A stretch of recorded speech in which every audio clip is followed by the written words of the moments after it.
Em Mateus capítulo 2, de 1 a 12, hoje nós iremos falar sobre a visita dos magos ao rei Jesus. Este evangelho de Mateus é o evangelho do rei, e nós estaremos lendo essa passagem para a nossa edificação. Vamos ler esse texto com alegria no coração. Que os irmãos que estão assistindo presencialmente, depois possam compartilhar as páginas das redes sociais da nossa igreja com outras pessoas, para que outras pessoas também sejam abençoadas, sejam visitadas, e que este evangelho possa ficar bem latente, patente na nossa vida, na nossa mente, no nosso coração, e que possamos encarnar este evangelho no nosso peito, na nossa alma, na nossa vida, porque a Bíblia não é para ser reescrita, a Bíblia é para ser vivida. O evangelho de Jesus é o evangelho que tem que ser encarnado no nosso coração. Vamos então ler esse texto para a nossa edificação. Diz assim, Mateus capítulo 2, de 1 a 12. Tendo Jesus nascido em Belém da Judéia, em dias do rei Herodes, eis que vieram os magos do Oriente a Jerusalém e perguntavam: onde está o recém-nascido rei dos judeus? Porque vimos a sua estrela no Oriente e viemos para adorá-lo. Tendo ouvido isso, alarmou-se o rei Herodes, e com ele toda Jerusalém. Então, convocando todos os principais sacerdotes e escribas do povo, indagava deles onde o Cristo deveria nascer.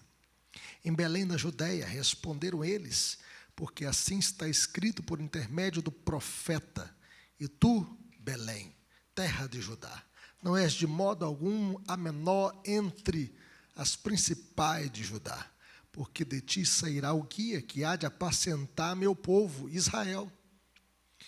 Com isso, Herodes, tendo chamado secretamente os magos, inquiriu deles com precisão quanto ao tempo em que a estrela aparecera. Enviando-os a Belém, disse-lhes: ide informar-vos cuidadosamente a respeito do menino, e quando o tiverdes encontrado, avisai-me, para eu também ir adorá-lo. Depois de ouvirem o rei, partiram. Eis que a estrela que viram no Oriente os precedia, até que, chegando, parou sobre onde estava o menino. E vendo eles a estrela, alegraram-se com grande e intenso júbilo.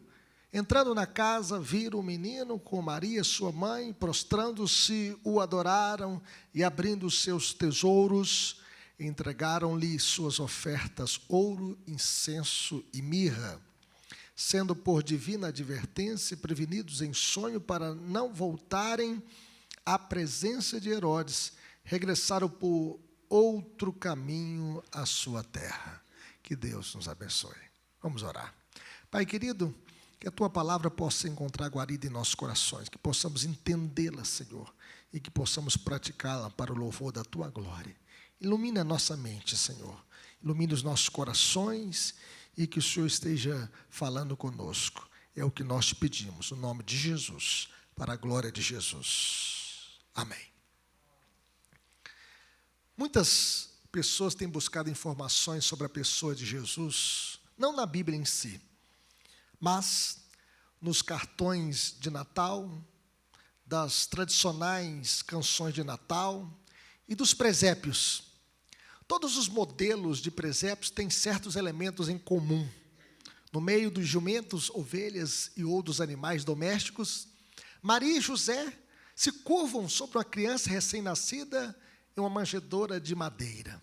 Atrás deles, uns poucos pastores se apoiam em seus cajados em admiração.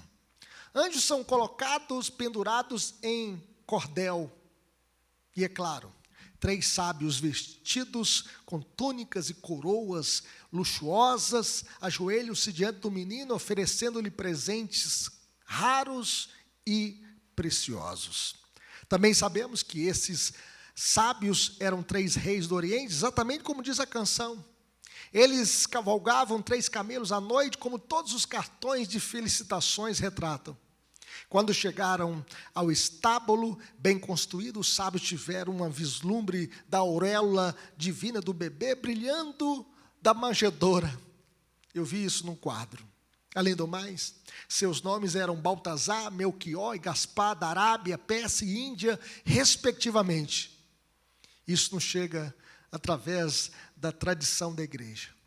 E como diz a história, seus ossos foram descobertos por Santa Helena, foram depositados na igreja de Santa Sofia, em Constantinopla, foram transferidos para Milão e foram finalmente levados para a grande catedral de Colônia, na Alemanha.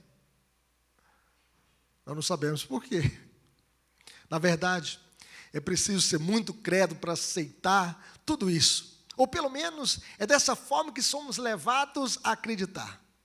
No entanto, baseado no texto lido, percebemos que nenhuma dessas coisas é ensinada nas Escrituras. Uma vez que o texto não diz que 3 reis do Oriente vieram, trazendo 3 presentes. Mateus não diz quantos homens vieram do Oriente. O texto diz o seguinte: eis que vieram uns magos do Oriente a Jerusalém.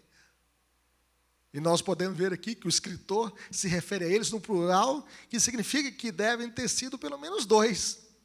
Mas poderia haver 4 ou 5 ou mais viajando juntos. Mateus não identifica os 3 visitantes como reis. Essa ideia é pura especulação. Como 3 reinos orientais poderiam funcionar sem seus monarcas enquanto viajavam para Jerusalém? Tendo em vista que eles levaram meses para chegar em Jerusalém, saindo do Oriente. Entretanto, se foram reis de fato, deveriam viajar com uma horda de guardas, servos, oficiais e outros atendentes, que poderia parecer um exército invasor caminhando para a terra prometida. Mas quando os magos chegaram em Jerusalém para ver o recém-nascido, meus irmãos, nós podemos ver aqui que Jesus não estava mais envolto em faixas, deitado numa manjedoura. Ele tinha mais de 1 ano de idade. E os magos encontraram o menino com sua mãe na casa, numa casa, e não na manjedoura. Os presépios tradicionais que reúnem pastores e sábios não são fiéis às Escrituras, pois os magos chegaram bem depois. O texto diz o seguinte, que entrando na casa, viram o menino com Maria, sua mãe, prostrando-se, o adoraram e abrindo seus tesouros, entregaram-lhe suas ofertas, ouro, incenso e mirra. A grande ideia dessa passagem, meus irmãos, é que o Rei Eterno é digno de toda adoração. E à luz dessa narrativa, o que aprendemos com a visita dos magos ao Rei Jesus, digno de ser adorado? Primeiro, que o nascimento de Jesus é um acontecimento dentro da história. Veja o verso 1, que vai aparecer na sua tela, e nós iremos ler juntos esse versículo. Vamos ler juntos? Tendo Jesus nascido em Belém da Judeia, em dias do rei Herodes, eis que vieram uns magos do Oriente a Jerusalém. Cristo não é uma lenda, não é um mito, não é uma fábula, não é um conto. Cristo nasceu no tempo do rei Herodes. Herodes o Grande era filho de Antípatro e Idumeu, feito rei em 37 a.C. até sua morte em 4 depois de Cristo. Os Idumeus eram descendentes de Esaú, que havia perdido o seu direito de primogenitura para o seu irmão Jacó. E nós podemos ver que Herodes o Grande, ele foi conhecido por suas grandes realizações. Foi ele quem ampliou e embelezou o templo em Jerusalém. Foi ele quem construiu um porto de Cesareia. Foi ele quem construiu a fortaleza de Massada, às margens do Mar Morto. Foi ele quem construiu também a fortaleza Antônia em Jerusalém, onde mais tarde Jesus foi julgado por Pilatos, o governador da Judeia. Contudo, Herodes o Grande foi conhecido também por suas crueldades, atrocidades. Ele era paranoico em relação ao poder. Ele foi um rei truculento, egoísta, assassino, tirano. se suspeitasse que alguém pretendia rivalizar com seu poder, imediatamente ele mandava matar, assassinar. Matou a sua mulher, chamada Mariane, e sua mãe, Alexandra, a seu filho mais velho, Antípate, aos seus 2 netos, filhos deste, Alexandre e Aristóbulo, eliminou-os com as suas próprias mãos. Augusto, o imperador romano, ele disse amargamente em certa oportunidade que era mais seguro ser um porco nos chiqueiros de Herodes do que ser filho dele, porque esse homem ele tinha uma paranoia com respeito ao poder, e se ele suspeitasse até mesmo dos seus próprios filhos ou parentes que eles iam tomá-lo e subjugá-lo e tirá-lo do poder, ele então mandava matar ou ele mesmo matava. Foi esse homem cruel que quis eliminar o infante Jesus. Ele mandou matar todas as crianças de Belém e arredores de 2 anos para baixo, porque os magos disseram: onde está o recém-nascido rei dos judeus? Então, nós podemos perceber que a biografia do rei Herodes está manchada de sangue. Herodes o Grande é um rei falso, ilegítimo, descendente de Esaú. Mas Jesus é o verdadeiro Messias, o filho de Davi, o filho de Deus, o rei verdadeiro. Aquele que ninguém pode destroná-lo, subjugá-lo, porque ele é o rei dos reis e senhor dos senhores. Mas a visita dos magos ao rei Jesus é um evento marcado por uma manifestação sobrenatural. Veja o que diz o verso 2. Vamos lê-lo comigo. Todos juntos? E perguntavam: onde está o recém-nascido rei dos judeus? Porque vimos a sua estrela no Oriente e viemos para adorá-lo. Então os magos que vieram do Oriente a Jerusalém, eles estavam perguntando: onde está o recém-nascido rei dos judeus? E esses magos saíram do Oriente, provavelmente da Babilônia. E a palavra grega que magos refere-se a um homem sábio e sacerdote que era especialista em astrologia, interpretação de sonhos e várias outras artes ocultas. É possível que eles também tenham se tornado familiarizados com as profecias do Antigo Testamento, as profecias messiânicas.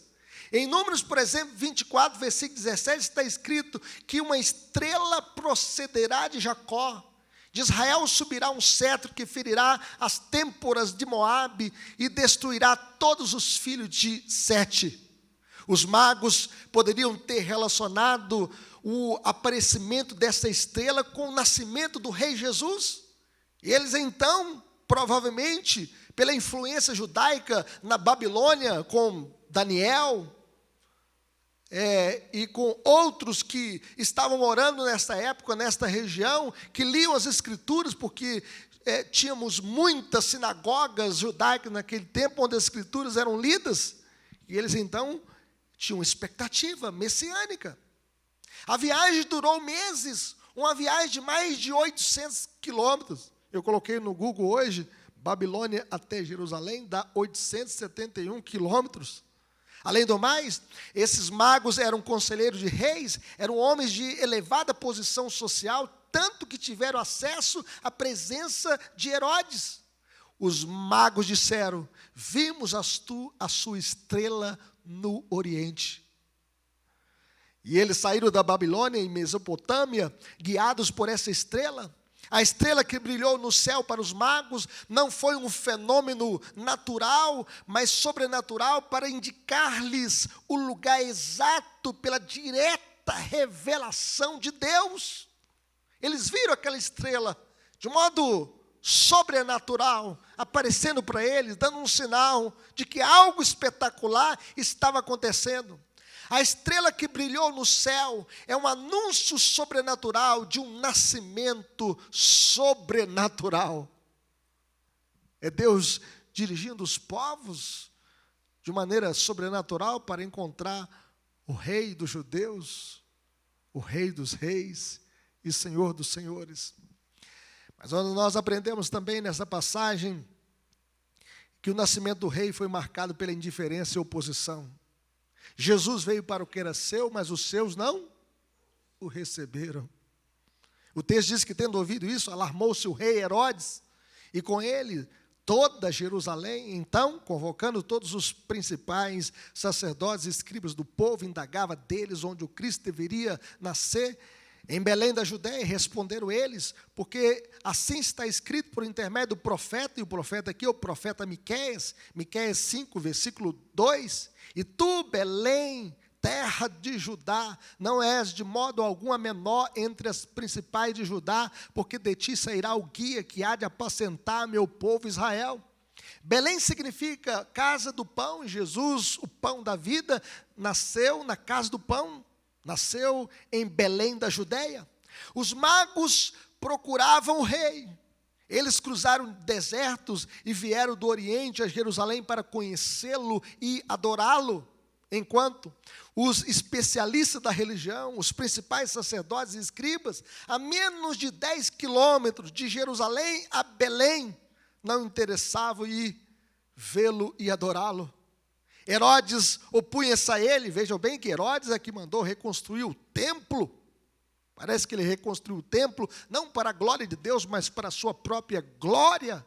Ele opunha-se a ele, e os sacerdotes judeus e escribas o ignoravam. Embora conhecessem as profecias sobre Jesus, eles não se importam com Cristo. Quem eram os principais sacerdotes? Eram membros da seita dos saduceus. Os saduceus eram aqueles que não criam na ressurreição. Eles fizeram do templo um lugar de negócios, tornaram-se liberais na teologia e amantes do dinheiro.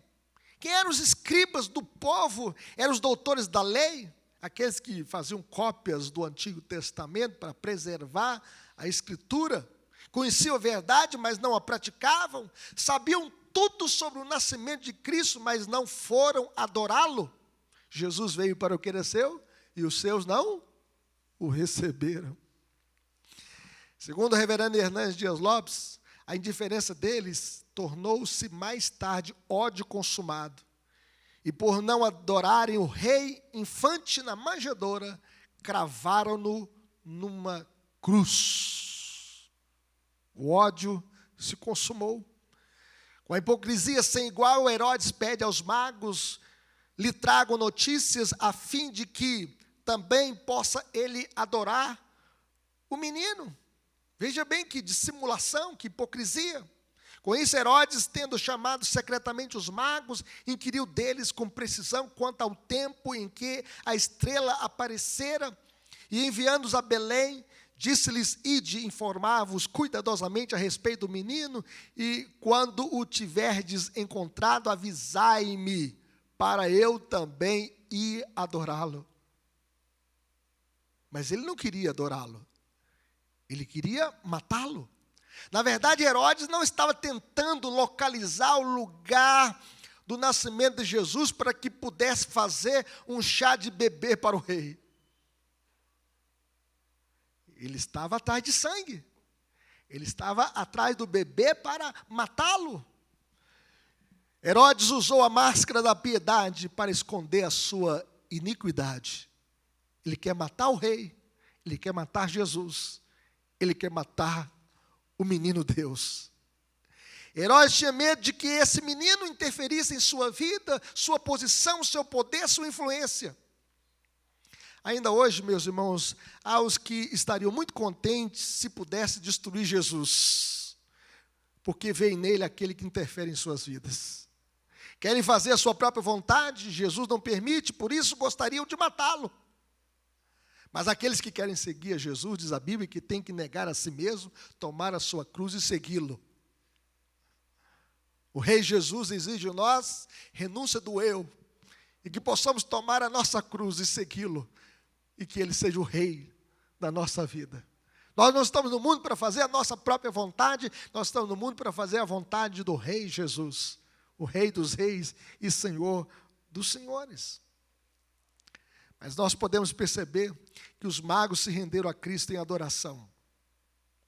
Esses magos eram gentios, de povos que não conheciam tão bem a lei de Deus, mas eles saíram de um lugar distante, do Oriente, guiados por aquela estrela, buscando o recém-nascido, o rei dos judeus. E o texto diz que depois de ouvir o rei, partiram. Eles prosseguiram em sua viagem até encontrar Cristo em Belém. A estrela que eles tinham visto no Oriente foi adiante deles até que, chegando, parou sobre o lugar onde estava o menino Deus, onde estava Jesus.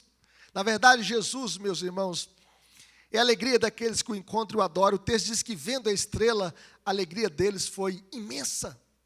Que alegria que eles sentiram naquele momento onde a estrela parou sobre aquela casa onde estava o menino Deus. Onde Jesus está, existe alegria. A casa onde Jesus entra tem alegria. A pessoa que tem Jesus tem a verdadeira alegria. Alegria que muda o lar, muda a nossa existência, muda a nossa vida de dentro para fora. Alegria de ser salvo, alegria de ter encontrado o Redentor, o Salvador, o Rei vivo e verdadeiro. Herodes planejava matar o menino Jesus, e os sacerdotes e escribas não se importavam com ele. Eram indiferentes. No entanto, aqueles gentios viajaram mais de 800 quilômetros para adorá-lo. Eles estavam pertinhos ali, mas não foram em Belém, a casa do pão, para receber o pão da vida, que é Cristo. E o texto diz aqui que, entrando na casa onde estava o menino e Maria, sua mãe, eles se ajoelharam diante dele para o adorar. E ao entrar na casa, os magos não adoraram a estrela, nem Maria, mas o menino Jesus. Cristo está acima de tudo. Maria aqui não foi adorada. Eles não fizeram a oração da Ave Maria, rogai por nós pecadores, agora na hora da nossa morte. Não, eles adoraram o menino Deus. Eles adoraram somente o menino. E aqui o menino é mais importante do que a mãe. E o texto diz que, abrindo seus tesouros, ofertaram ouro, símbolo de sua realeza, incenso, símbolo de sua divindade, e mirra, símbolo do seu sacrifício. E esses presentes foram de suma importância, porque depois essa família teve que mudar para o Egito em fuga, por causa do ódio de Herodes contra o menino Deus. Jesus recebeu, meus irmãos, o culto de adoração dos magos. Jesus foi adorado pelos magos. Eles vieram de longe somente para adorá-lo. Jesus deve ser adorado pela igreja, com todo louvor, ações de graças e adoração. Como está escrito em Apocalipse 5,12, digno é o Cordeiro que foi morto de receber o poder e riqueza e sabedoria e soberania, força, honra, glória e louvor. O Senhor Jesus é digno de ser adorado, de todo o nosso coração, de toda a nossa alma. Ele é o amado de nossas almas. E Ele mesmo disse, aquele que me ama será amado por meu Pai, e eu também o amarei e me manifestarei a Ele. Que possamos amar Jesus acima de tudo, que possamos adorá-lo de todo o nosso coração e que Cristo seja o amado de nossas almas. Que possamos amá-lo a cada dia mais e mais, pois só Ele é o Redentor dos eleitos de Deus. Não tem outro Salvador, não tem outro Rei digno de ser adorado, só Cristo, o Rei eterno. Mas, meus irmãos, a visita dos magos ao Rei Jesus mudou as suas vidas para sempre. O texto diz aqui no versículo 12 que, sendo por a divina advertência prevenidos em sonho para não voltarem à presença de Herodes. Vejam bem que os magos foram orientados por Deus a não voltarem à presença de Herodes. Ou seja, Deus revelou para eles o intento mau do coração de um rei dissimulado que queria saber onde estava o menino Deus para matá-lo. Aqueles que têm um encontro com Cristo, meus irmãos, passam a pautar a sua vida segundo a palavra de Deus, segundo a orientação de Deus. O sonho que veio aos magos é uma ação providencial extraordinária de Deus, orientando os magos para que eles pudessem entender e saber o que realmente estava no coração de Herodes o Grande. Só maldade, só dolo, só pecado, só o desejo de morte e de matar o menino Deus. Não são os astros, meus irmãos, que orientam a nossa vida, mas a eterna palavra de Deus. Nós não somos orientados pelos astros, nós somos orientados pelo Senhor. Nós não consultamos o horóscopo do dia, nós consultamos a palavra de Deus. E a Bíblia diz aqui no capítulo 2, verso 6, que Jesus é o guia que há de apacentar o seu povo. O Senhor, Jesus, é o bom pastor, que conduz o seu rebanho, que conduz a sua igreja. Ele é o cabeça da igreja, Ele é o Senhor da história, Ele é o Rei dos reis e Senhor dos senhores. E aqueles que estão em encontro com Cristo nunca mais serão os mesmos. O texto diz que os magos regressaram por outro caminho à sua terra. Vejam bem que eles não voltaram passando pela casa e pelo palácio de Herodes o Grande.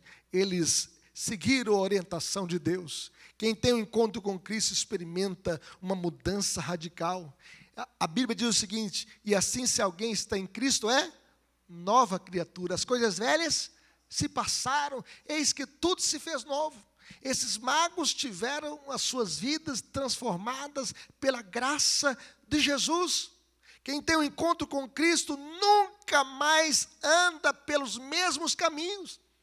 Cristo muda a nossa história, muda o nosso destino, muda a nossa conduta, muda o nosso coração, muda os nossos pensamentos e orienta a nossa vida segundo a palavra de Deus. Cristo muda a nossa rota, o nosso caminho, a nossa vida, o nosso coração, a nossa história, em antes de Cristo e depois de Cristo.